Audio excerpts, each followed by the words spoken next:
Next is from Matthew Ince, subject is incoming heat.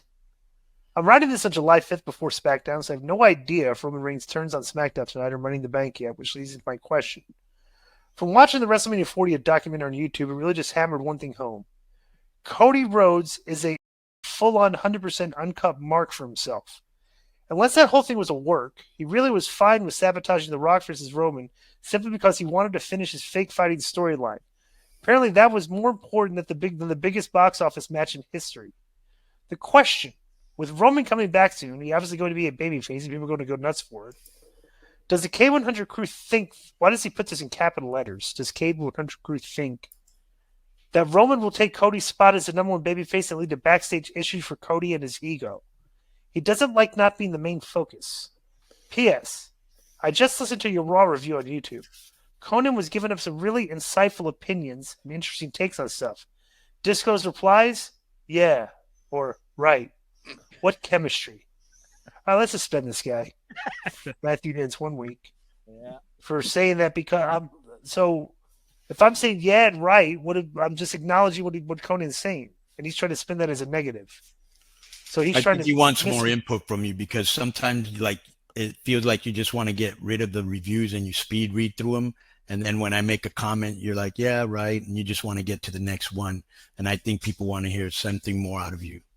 And sometimes like if it's something you like, yeah, you'll talk about it. But most things you're just kind of trying to get through it. Well, it's kind of human nature. No, There's things I like to talk about, things I don't like to talk about. I do a lot of talking on this. Wait, what was the question here? Well,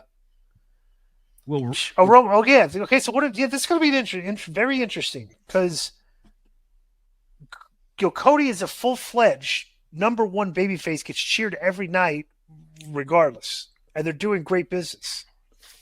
Roman's going to come back and be a babyface, okay? And I just wonder what I have no clue what they're going to. I don't know what do you do? Having two top babyfaces is not a bad problem to have. No, it isn't. It's not really a problem.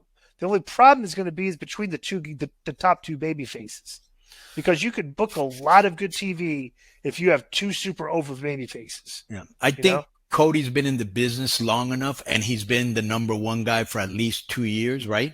Mm-hmm. Maybe 3. Yeah.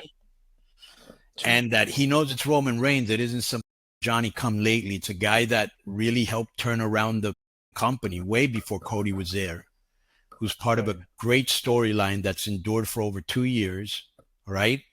And that when he comes back, he's going to, bro, what Paulie's done with the, I'm not going to be your, I refuse to acknowledge you as a tribal chief. And then they put him through the table and Punk, I just ask you for one favor, take me with him. He's done a great job to lay that table for when Roman finally shows up.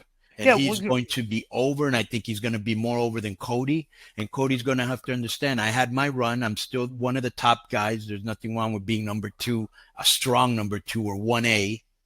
Right. And you've got to give the guy his props. Plus, too, he's like you said, bro, it's not like the guy's like mentally thing. You can obviously, the way the Bloodline story is being written, that it's going to make Roman the big top babyface when he comes back. And he's involved in that story. Right. He's part of the storyline. So it's like the storyline's not to make him even more popular than he already is. He's already at the peak of popularity. He won the belt. You know what I'm saying? And you can still do Rock and Roman if you wanted to in this year's WrestleMania. Yeah, and you can Cody got his story. The fans that were doing all this backlash got what they wanted. You kept them happy. And now you can still do Roman and Rock. And they have plenty of time to figure it out. Sorry, dude, just that because Roman's going to be over here with the Bloodline in a feud, and Cody will be defending the title against whoever, let's say he has a separate feud. So they got the rest of the year to run Roman as a babyface against his old allies. Worry about it at Rumble time. That's when you Joe, Konnan, look this up. Did you look up WWE top merchandise sellers? Or just say you did? I got it here. Yeah. Look it up. And he didn't mention Punk at all. Now, don't you think when you're talking about your top 2 baby faces that you got to talk about 2A right there? Punk's in the top 3. He just hasn't been able to work.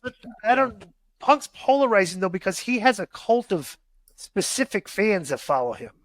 You know what I'm saying? He's got like I kind of think like Punk's fans like Punk and don't really like anybody else. Yeah. You know what I'm saying? And Punk could be a heel and they'll like him, and Punk could be a babyface and they'll like him. They just like Punk.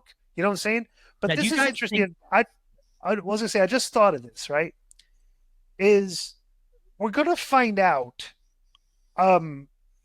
like how much Cody does know, but like how much now I don't even know what word I want to use. I'm going to wonder if Cody is going to be able to feel when the fans start turning on him a little bit.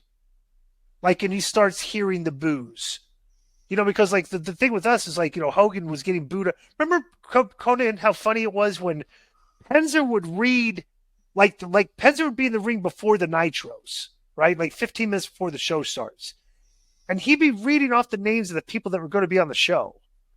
And like people get cheered. Like he'd be talking, like he'd be announcing like Macho Man Randy Savage, huge pop. You know, Lex Luger, huge pop. You know, I remember that. Hulk Hogan, boo. You know, he get literally booed out of the building right before the show even started. I just wonder if they're gonna if Cody's gonna know when it's his time to turn, and if he's gonna fight it. Yeah, he's gonna fight it. He wants to be an ultimate baby. Well, just wondering what his merch is like. Cena never turned. Where's he in the merch? No. I can't find it. I erased it. When go look at it, Joe. Sure, try to find it. Look at WWE merchandise sales, top guys. Because I'm just wondering if he doesn't want to give up that money. You know what I'm saying? But they would. No choice. Yeah. He really doesn't. It's like you guys left. You left and started another company. It's like, hey, come on, you come back here. We made you a top star. It's like you're going to do business, right? You know, yeah. Oh wow. Next is from Roger Alzate, and the subject is Love Machine. Here's the merch, the report here. All right, so right after the King and Queen of the Ring, this list is from. This is the top merchandise sales from the shop. Number. I don't know why this lists all women though. Maybe this is separated, but Liv Morgan #1. Kabuki Warriors 2, Bailey 3, Tiffany Stratton 4. Then you go down to. There's no way Tiffany Stratton is out selling Cody Rhodes. Yeah, I think this report separated them. It's okay. So this list is #1 is Punk, the best in the world ringer shirt. 2 was Jey Uso Yeet. 3 was Return to Punk shirt. The next 2, 4, and 5 are both also Jey Uso. 6 is Roman, Family Above All, and 7 is Austin 316. This is from last month, or well, maybe 6 weeks ago. Wait, but weren't we doing merch reports and Cody was like right up there, like #1, #2 for I don't know where you're literally getting like a month from. ago? No, in February, because people started really buying it. When Rock came back, they wanted to show. No. Right, yeah, he had a huge bump there during his run. Yeah. Yeah, so everybody bought the Cody merch up until he won the title, I guess. But now he's got the title. I don't think they're interested in really buying his stuff anymore. It's kind of weird how that works, right? Yeah. In April here, Cody was 1, Punk 2, WWE 3, Bray 4, Jey Uso 5, Roman 6, Rock 7, Rhea 8, Bianca 9, Cena 10. So just a couple months ago, 3 months ago, he was #1. That's fine. Yeah, he's fine. Yep. Yo, what's up? I just want to thank you guys for watching this clip. Don't forget to hit the like button, leave a comment, and subscribe. And join our YouTube membership for hours and hours of exclusive, unedited, uncensored content. And being a member will help you get involved in our upcoming live streams. Thank you for your support. Thank you for riding with us. I know you got a lot of other podcast choices, be it wrestling or other ones. And thank you for picking us. Boom.